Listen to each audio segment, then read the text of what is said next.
110 years, gathered from over 6,000 expeditions, National Geographic is the diary of our planet. Now, every night, the National Geographic Channel brings a world of experience home. With award-winning documentaries that have made National Geographic one of the most acclaimed new channels in the UK. Don't miss Untamed TV, only on the National Geographic Channel.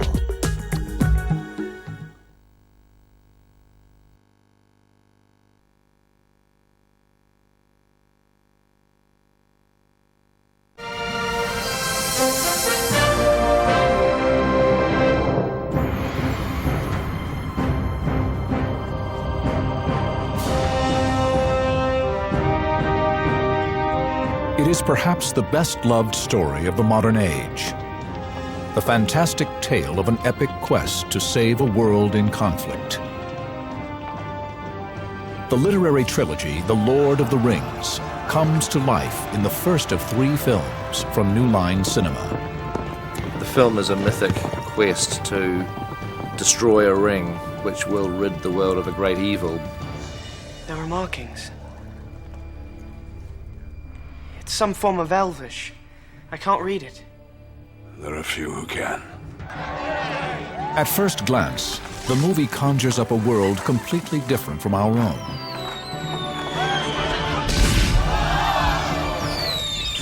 Yet, this world is under threat in a way that is strangely familiar. Is it secret? Is it safe? If you ever read Lord of the Rings, you feel as if it could have actually existed. Who created The Lord of the Rings? And what real-life events inspired him? He's brought a lot of his experiences of the horror of war into the story, and you know, it's important to us that we portray it as a very destructive, very horrifying experience.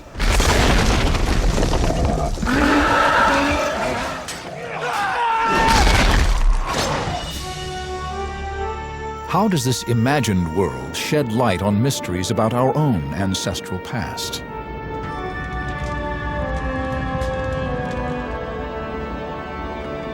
And how did a vanishing tradition on Earth inspire one of the movie's most amazing features? A race of elves with their own language. One of my favorite Elvish lines is Lau hirnin udalaniriu anirach nuilu guanad un gwaithlin.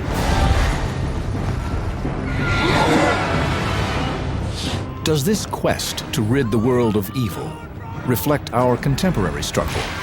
The journey that Frodo takes is to undo a huge evil. Could we do that in this modern day? Could we knowingly unmake something that we know should never have come into being? I wish none of this had happened. Join us now as we go beyond the movie to explore the surprising connections between our own world and the fictional realm of the Lord of the Rings.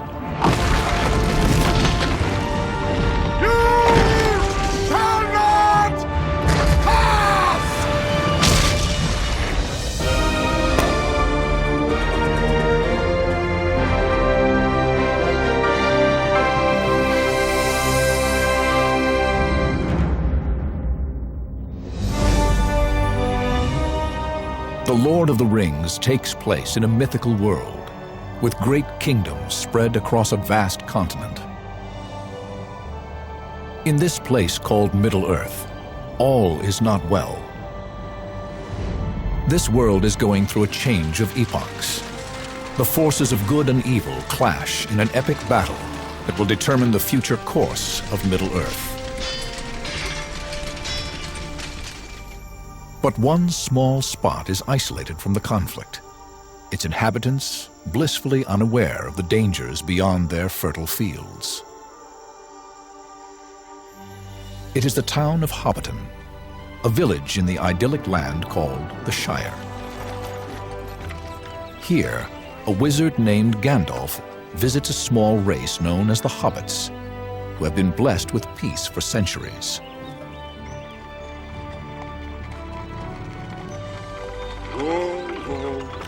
The creator of this mythical place was visionary author J.R.R. Tolkien.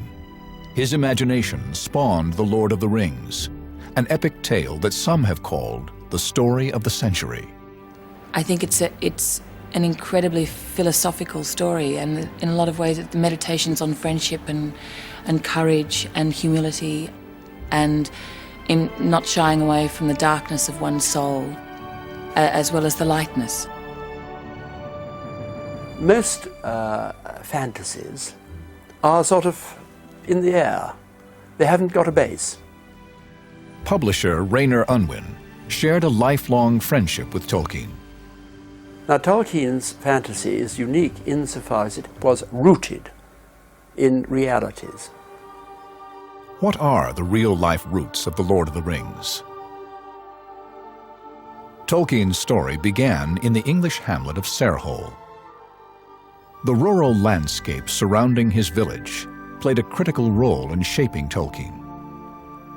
He not only developed an intense love of nature, but the deep sense of responsibility to protect it. Tolkien came of age in an insular world, where people felt safe and far removed from the turmoil about to break over Europe. This is a great area for childhood adventures, the village and the surroundings of Sarehole. There's the mill behind us where Tolkien and his brother climbed over to annoy the miller and look at what was going on. There was the woods, the Moseley Bog, just a few hundred yards to our left there. I think landscapes have a powerful effect on any writer. You can see quite close connections between, say, the Sarehole area and what comes out in the books. Okay, all right, let's go. The Lord of the Rings director, Peter Jackson, chose to film the movie version of Middle-earth in his homeland of New Zealand. But finding the perfect spot to depict Hobbiton wasn't easy.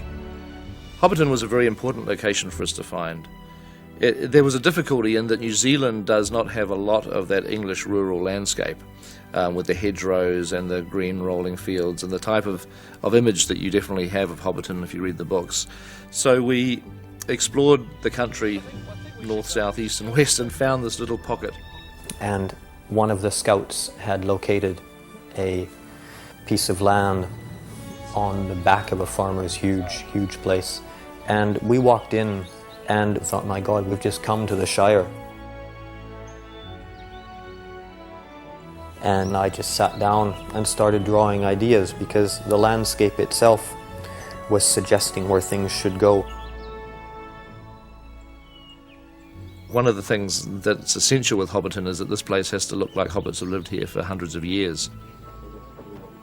And so we actually started to plant vegetables in the gardens of Hobbiton about a year before our filming. We had to plant cabbages and Brussels sprouts and carrots, just allowing Hobbiton to sort of germinate and seed and become a real place. Lord of the Rings is a mythology, it is a fairy tale, it's an adventure story. It never happened, except somewhere in our hearts. And yet there was Hobbiton in 3 dimensions and smoke coming out of the holes where they live underground. And I believed. Who are the hobbits that Gandalf is so enamored of? And do they have a foundation in reality? It's wonderful to see you, Gandalf! Hobbits are a breed of people from the Shire, which is kind of the rural sort of countryside of Middle-earth. Really gorgeous and kind of untouched. And hobbits are rural people, you know, people of the land, farmers. They don't know what's going on in the rest of Middle-earth. At the center of the story is an unusual hobbit named Frodo Baggins. Frodo is very curious about the outside world, like the rest of the hobbits. Hobbits at nature tend to want to stay in the Shire. They don't want to leave the Shire. They want to be safe. They want to be where they're comfortable. The hobbits are actually quite close to the people that Tolkien grew up with as a child in this rural area just outside Birmingham.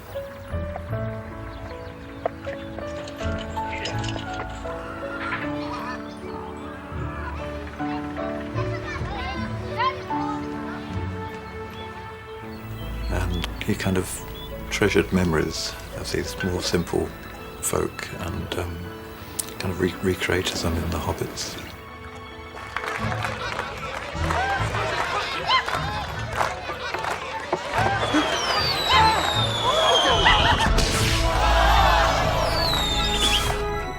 I particularly like Gandalf the Grey playing around with the hobbits, who he likes very much, mainly because they like a good drink and a good chat and a good feed and a good smoke.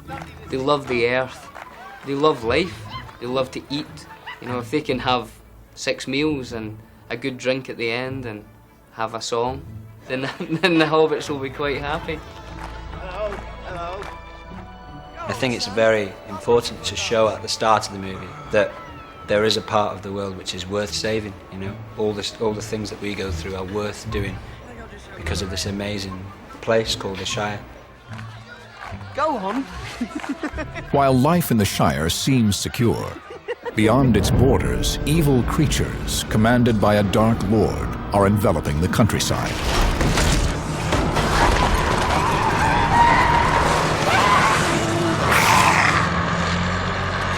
By the time Tolkien reached his teens, his childhood home was under a comparable threat. The tentacles of industry had spread to Sarehole. Tolkien was horrified as he saw the destruction of his cherished landscape by rampant development. England's Industrial Revolution, which peaked a century before, had enslaved children in factories. Families and farmers were sent into coal mines to feed the insatiable hunger for fuel. All the time that Tolkien was here, I think he was aware that the city was getting closer. It was something that he felt very sad about. He could see the city creeping up the hill and beginning to surround the area. We can see many of the great contrasts in Lord of the Rings, the contrast between the green of this area and the black beyond it. People were trying to grapple with how this was going to affect the human experience. And so he was hearkening back in a way to a community, this utopia, if you will, that's really under threat. It's being attacked from evil forces. Tolkien's England was about to be swept up by an even more destructive force.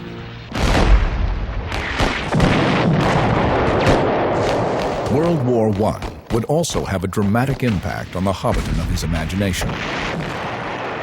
It's quite cool.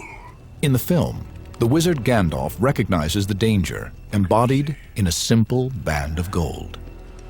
Can you see anything? In The Lord of the Rings, Gandalf has come to warn Frodo about a ring that the Hobbit has inherited. There's nothing. Wait. Rings are powerful things, and there's no end to a ring. It goes round and round and round, and within it can be contained, I suppose, great evil as well as great positive force. There are markings. It's some form of Elvish. I can't read it. In the common tongue, it says, one ring to rule them all. One ring to find them. One ring to bring them all. And in the darkness, fight them. The One Ring is a talisman, isn't it? It's an instrument of power. A brilliant idea, because rings, of course, have definitely been involved in all history and in all legend and in all myth with ultimate almighty power. They've reached the Shire. They will find a ring. And kill the one who carries it. Sauron needs only this ring to cover all the lands in a second darkness. Gandalf tells Frodo that he must take the ring away from the Shire before the terrible forces searching for it find him there. So Frodo sets off to remove the danger from his homeland, accompanied by 3 Hobbit friends, Sam, Merry, and Pippin.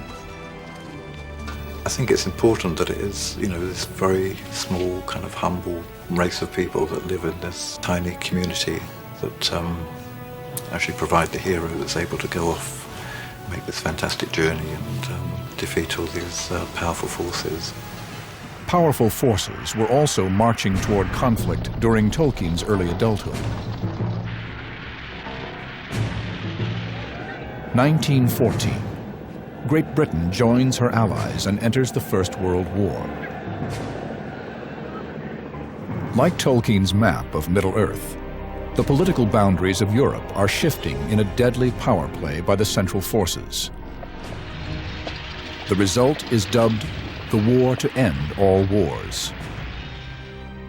By 1916, Tolkien and most of his Oxford classmates are sent off to the front lines to join an alliance against a great common enemy. It was a glorious thing to lead your men and, if necessary, to die for your king and country. Paddy King served along with Tolkien in the Lancashire Fusiliers, seen in this rare film footage. As they reached the front line, the young men's heroic image of war clashed with the horrific reality of the battlefield. Their vivid impressions were expressed in reports sent home. In front of us was a line 20 miles deep, entrenched and fortified, defended by masses of machine gun posts. No chance for cavalry. Philip Gibbs. The average life of an infantry subaltern is lucky if he lasted 6 weeks, I should think. The front line was a terrible scar running across green, rural, hilly fields. It was a scar composed of mud and blood and blasted chalk.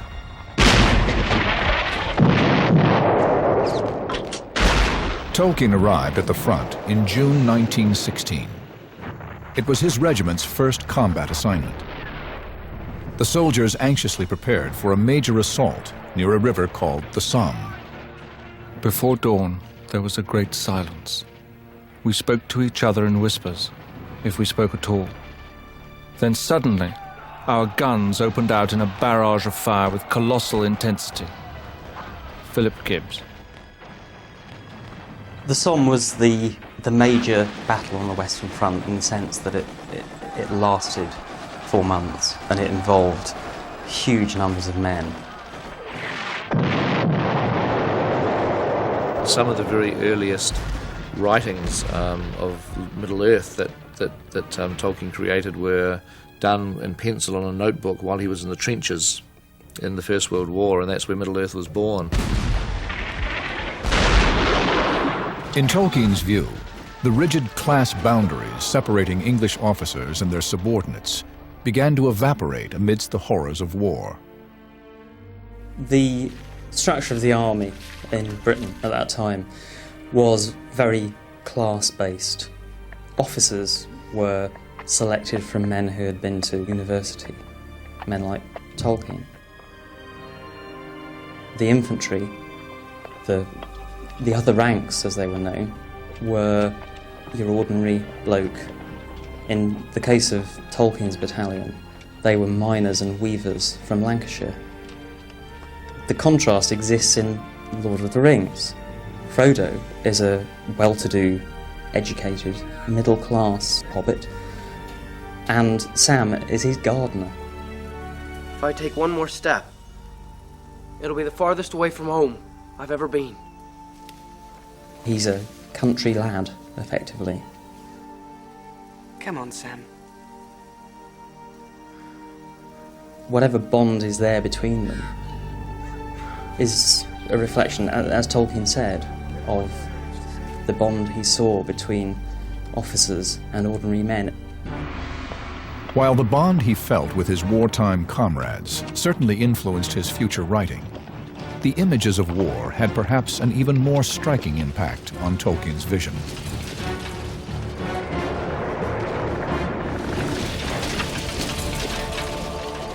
At night, everything around them apart from the sky would disappear, and they would advance towards this terrible noise.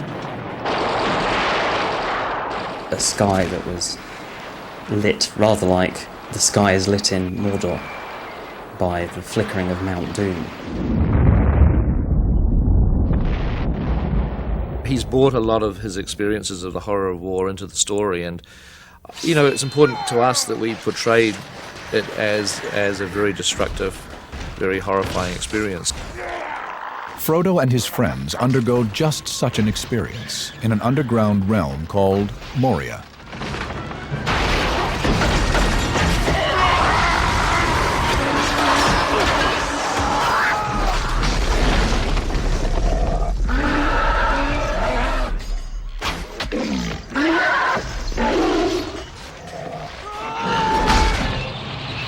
At the Battle of the Somme, Tolkien and his comrades found themselves pitted against the monstrous war machines of the Industrial Age.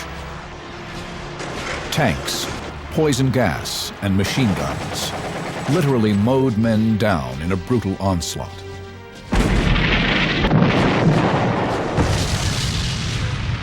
By the end of the first day of battle, 38,000 British soldiers had been wounded and 19,000 killed. It was the deadliest day in British military history. But numbers alone cannot express Tolkien's sense of personal devastation. Among the dead was one of his closest boyhood friends. His memories of the Somme and his writings in the trench would eventually find their way into The Lord of the Rings. The mythology was evolving in his mind to a point where, when he returned home, he was ready to launch into a very ambitious piece of writing. After World War I, Tolkien began to teach, eventually earning a coveted position at Oxford University. Here, the scholar built on his youthful passion for ancient languages and history. Tolkien said he didn't invent Middle-earth, he rediscovered it. And he found his greatest source in the culture, history, and languages of the early Middle Ages.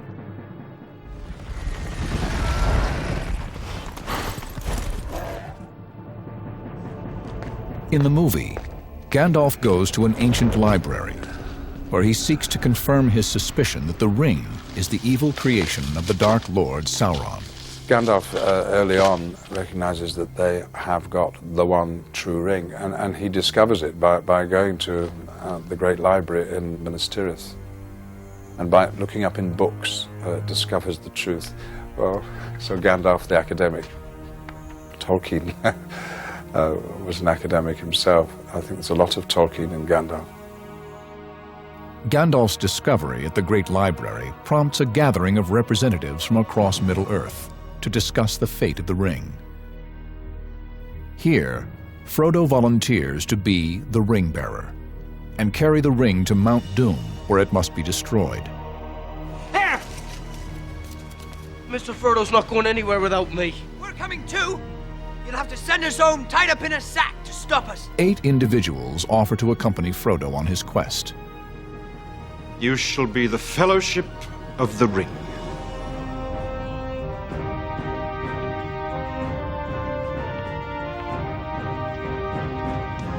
The newly formed Fellowship undertakes an epic journey over a landscape steeped in history. The ruins strewn across Middle-earth can be likened to England's ancient ruins. The archaeological remains of multiple cultures, from the mysterious Neolithic monument of Stonehenge to the ruins left from 4 centuries of Roman rule. Tolkien was clearly feeding off the landscape and culture that he knew so well in the middle of England.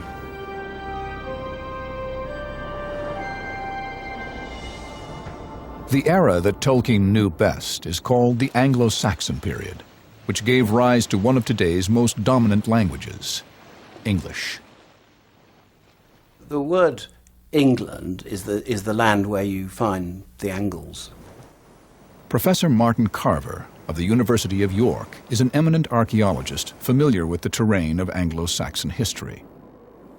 The Angles spoke English. That's why we speak it. The Angles and Saxons were Germanic seafaring warriors who sailed to Britannia in the 5th century. They fought as mercenaries in a period of great migration and tribal battles all over Europe. It's a big period of change, massive, in the 5th and 6th century, tremendous change.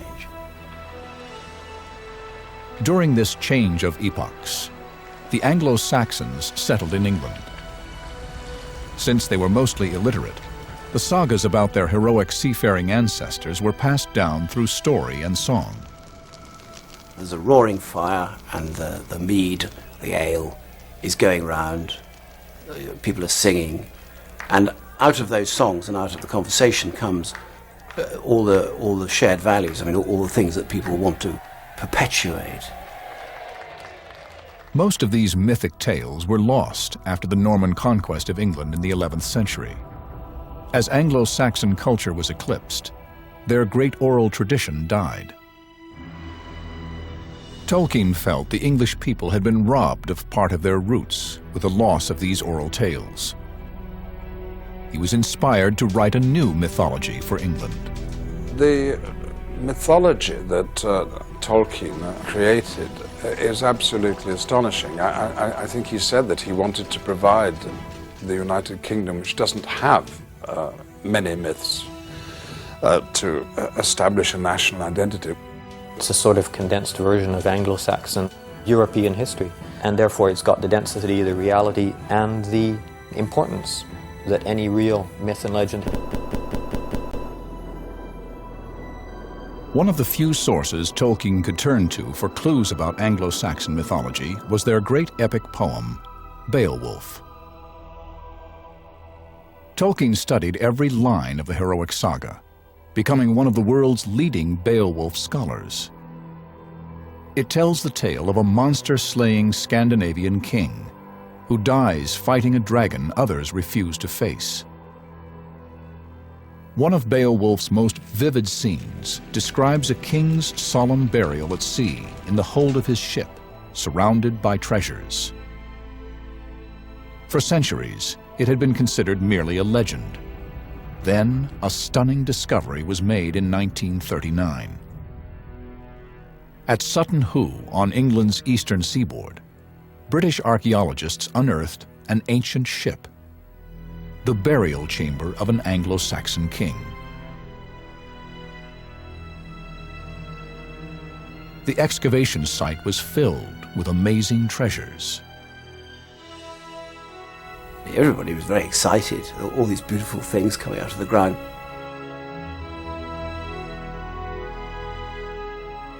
This extraordinary burial was itself a sort of poem. You know, people put together special objects in a special way. Sutton Hoo started to look like the reality behind Beowulf. Tolkien would have had knowledge of the Sutton Hoo discovery, the great ship burial, because it was 1939, just about the time that he was starting to write The Lord of the Rings. In the movie, the Fellowship reaches the underground burial chamber of a dwarf chieftain. Sadly, the tomb has been desecrated. Yet it reflects the type of reverence that Anglo-Saxons felt for their leaders.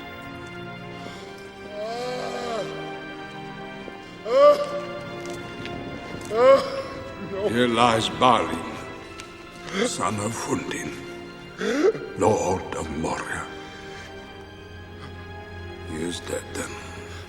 Archaeological research has continued at Sutton Hoo for more than 60 years. Because of its importance in uncovering the lost world of Anglo-Saxon England, it is considered a crown jewel of British archaeology. A lot of our students have read Tolkien, and now they want to do Anglo-Saxon archaeology. They move from the fictional to the historical and want to know more about what really happened at that time, as we all do. One of the most spectacular treasures at Sutton Hoo is the buried king's helmet. The strong ridge piece that goes right over the top of the head, which protects you from a blow with a sword, that's actually it's a dragon, and it has two little beady garnet eyes which look out at you, and then a snarling jaw. The creatures depicted on Anglo-Saxon helmets provide insight into the values and beliefs held at that time. Tolkien explains to us that the monsters embody people's hopes and fears. I think that's a good way of looking at it.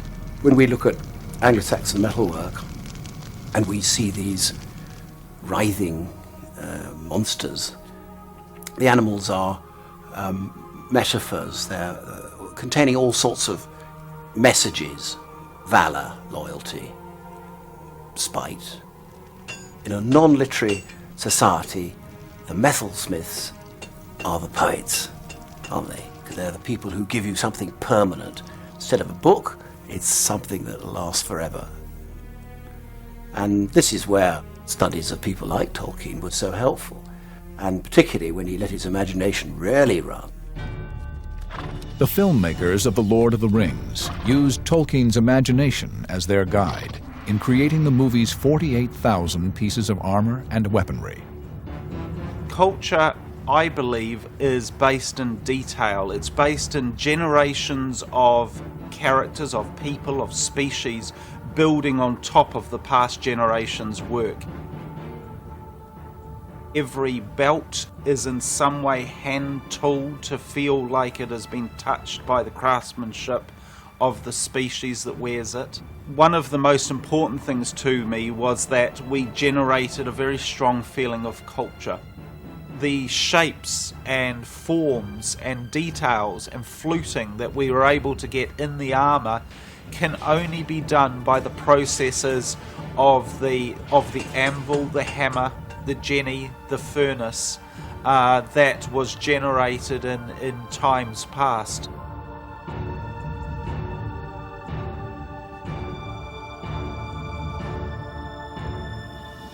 Pick up a weapon. My own happened to be outrageously beautiful, but anything around you that you see, the detail, is just fantastic.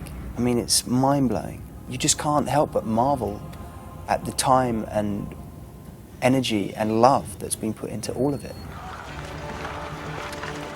That attention to detail is surpassed only by the myriad layers of history Tolkien imagined when he created Middle-earth. He's created a mythological world which has the most extraordinary depth. You can scrape away the surface and there is more information that Tolkien created going back thousands of years. Along his journey, Frodo encounters one of Tolkien's most captivating creations, the elves. Will you look into the mirror? What will I see? Frodo meets Galadriel, queen of the elves, who offers him a glimpse of the future. For the mirror shows many things. Things that were, things that are. The elves' own future entails a passage to life beyond Middle-earth. Galadriel's queen of the elves, and the elves are passing over. They are moving on beyond Middle-earth. There's a sadness, a bittersweetness about what she and her kind are going through. Of all Middle-earth's races, the elves were closest to Tolkien's heart. They are the ideal beings, pure, beautiful, and immortal. Tolkien devoted a considerable amount of his creative energy to conceiving this ethereal race. I think one of the most amazing elements of Lord of the Rings is the elves, and the fact that Tolkien created an existence for them. He actually created a language. The comprehensive and elegant languages Tolkien invented are collectively called Elvish. One of my favorite Elvish lines is Lau hirnin udalaniriu anirach nuilu guanad un gwaithlin.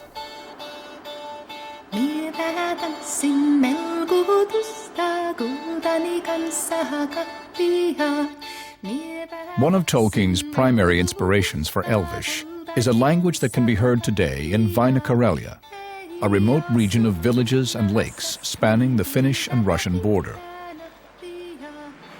Its residents are mostly elders, whose children have moved away to the modern world.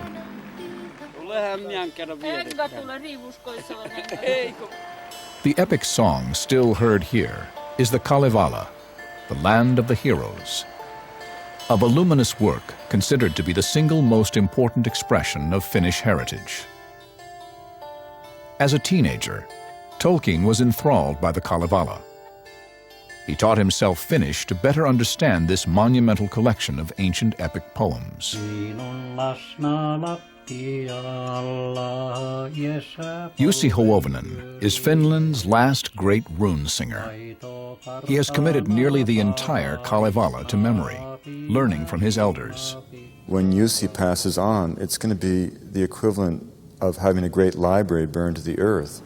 And that's what it's like when an elder like him dies. Did the shaman gather wild plants?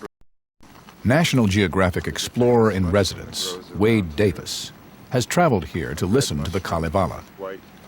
He's an anthropologist with a deep concern over the loss of languages. When you were born, when I was born, there were 6,000 languages spoken on Earth. As we speak, fully 3,000 of those 6,000 languages are no longer being whispered into the ears of babies. They're not being taught to children, which means that effectively, unless something changes, they're already dead. Now,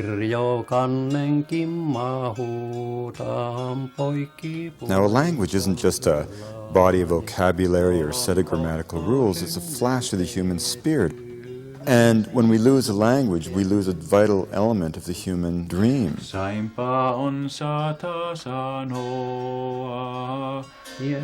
Music instructor Pekka Hutu Hiltunen hopes to learn even a fraction of the lengthy Kalevala from Jussi.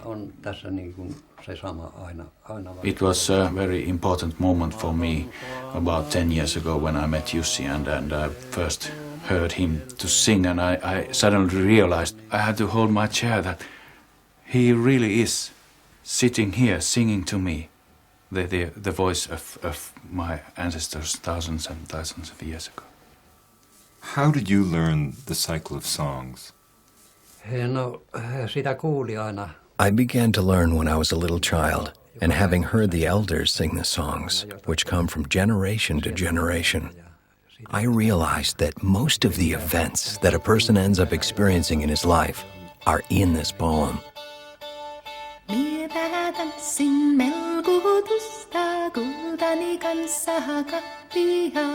The Kalevala parallels the real history of the Finns, who migrated north at the end of the last ice age. Linguists believe the origins of the saga and its language date back to a more nomadic time. And it goes back to the time of the shaman. It goes back to the pre-agricultural times of Finland. It goes back to the time when people had no written word, when people lived by the poetry of an oral tradition, where by definition the entire language was a vocabulary of the best storyteller. It is said that the Kalevala's poetic meter came from the rhythm of singing while rowing on the lakes of Karelia.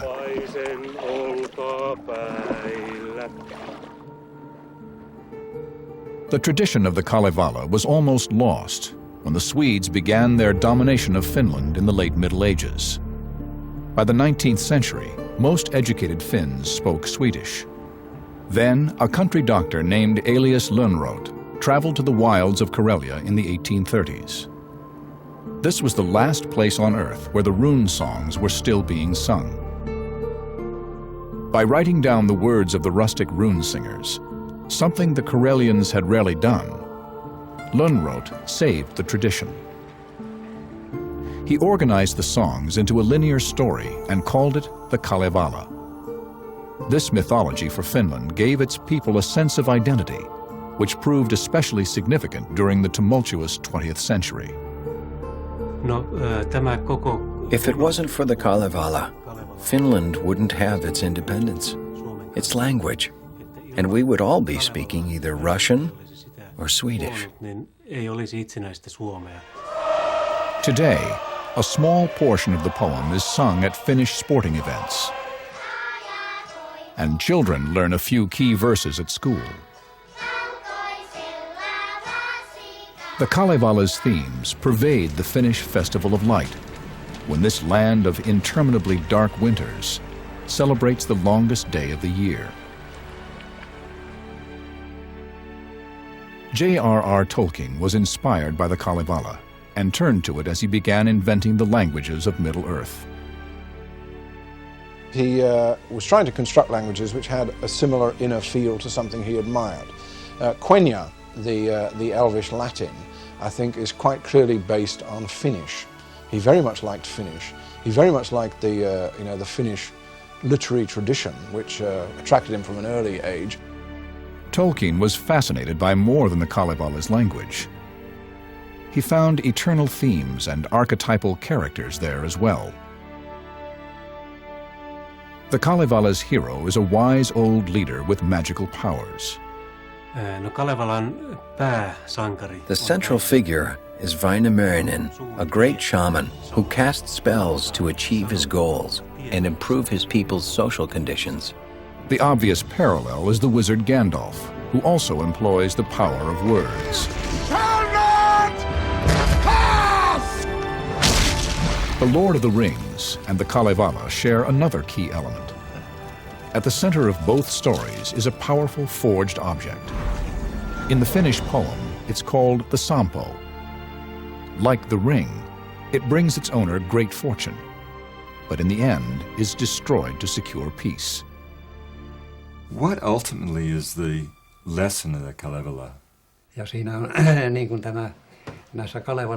What I get most from the Kalevala poems is their emphasis on doing good for your people, on doing things for their benefit and their joy. The themes of loyalty and sacrifice run deep through The Lord of the Rings. It's so beautiful because, I mean, for me and I think for everyone, you can't do anything without the encouragement of your loved ones and friends to help you through things. In our modern world, we cherish the individual at the expense of the community. When I look at photographs of Karelia 100 years ago, I get very much the same feeling that I did with Jussi. I mean, here I felt like I was in the presence of 15,000 years of history in this one human being. And I also felt a deep sadness because I also felt that I was at the end point of that place. I felt that in the village that we visited, it was as much a village as a shadow of a former self. I mean, Jussi was the only person living there. The Kalevala, like all mythology, depicts the struggle of good versus evil. In creating The Lord of the Rings, Tolkien was keenly aware of this conflict, having experienced it firsthand in World War I. But he could not imagine that an even darker and more destructive force was about to grip the world.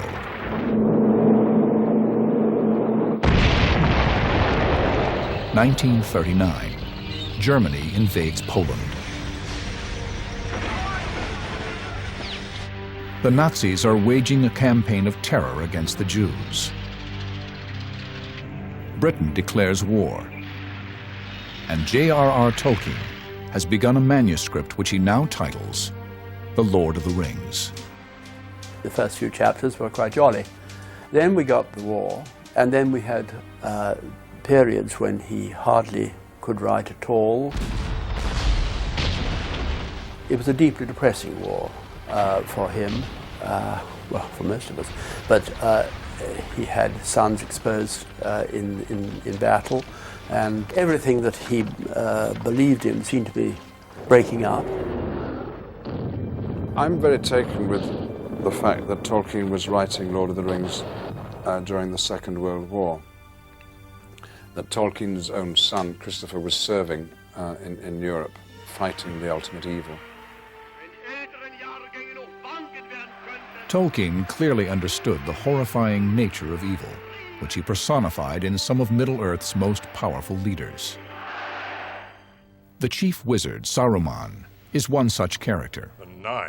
He has created an army of monstrous soldiers in his bid to obtain the world-conquering power of the ring. One of the halflings carries something of great value. There have been many Sarumans in my lifetime who started as men of genius and great intellect and power who went wrong, killed the others.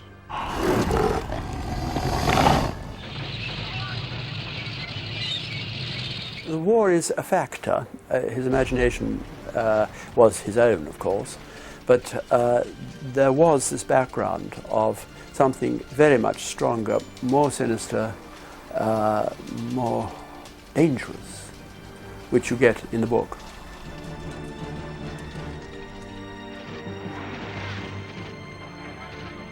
In the summer of 1940, Hitler ordered the bombing of English cities. For 8 months, the British people displayed remarkable courage amid the constant barrage of terror. It's clearly articulated by Tolkien himself when he said about the war that often small people, ordinary people, are called upon to manifest acts of indomitable courage, and the fact that the English had to suffer through 2 wars during his lifetime must have made him very aware of the suffering and the sacrifices that the British underwent. Although some literary experts see the influence of World War II on The Lord of the Rings, Tolkien denied a direct parallel. We have to realize that Tolkien himself was horrified at modern analogies being placed on his work. I mean, he always rejected the notion that the stories were based on World War II and the rise of Hitler and all that. I think this is a story where its mythic qualities and its humanity shines through beyond any political beliefs that could be assigned to it. Tolkien likely drew on all the events of his lifetime, as well as his knowledge of the past, to create a new mythology for the modern age. The Lord of the Rings gave a new twist to one of ancient mythology's most enduring themes, the quest. Heroes of old usually embarked on a journey to gain something for their people. Tolkien's heroes seek to rid the world of an evil that threatens ultimate destruction. A quest with chilling relevance today. The journey that Frodo takes is to undo a huge evil. Could we do that in this modern day? Could we knowingly unmake something that we know should never have come into being? Get off the road! The idea of a heroic quest has never died. A curious modern parallel to Frodo's journey recently took place in the vast African Congo. It was a giant quest for me, and the quest was, let's think about these ecosystems. Let's think about the fact that they are more intact than just about any place else on Earth, and we are plowing them over as fast as we possibly can with no thought of the destruction. Michael Fay is an ecologist with the Wildlife Conservation Society. Accompanied by 8 Ba'aka guides, he embarked on a nearly impossible expedition. Fay would attempt to travel 2,000 miles across a landscape few humans had ever seen, taking him all the way through Congo and Gabon to the Atlantic Ocean. Like Frodo's quest to save Hobbiton, Fay set out to rescue a precious place. He hoped to convince the world to spare this rainforest from logging by gathering detailed information on its irreplaceable plants and wildlife.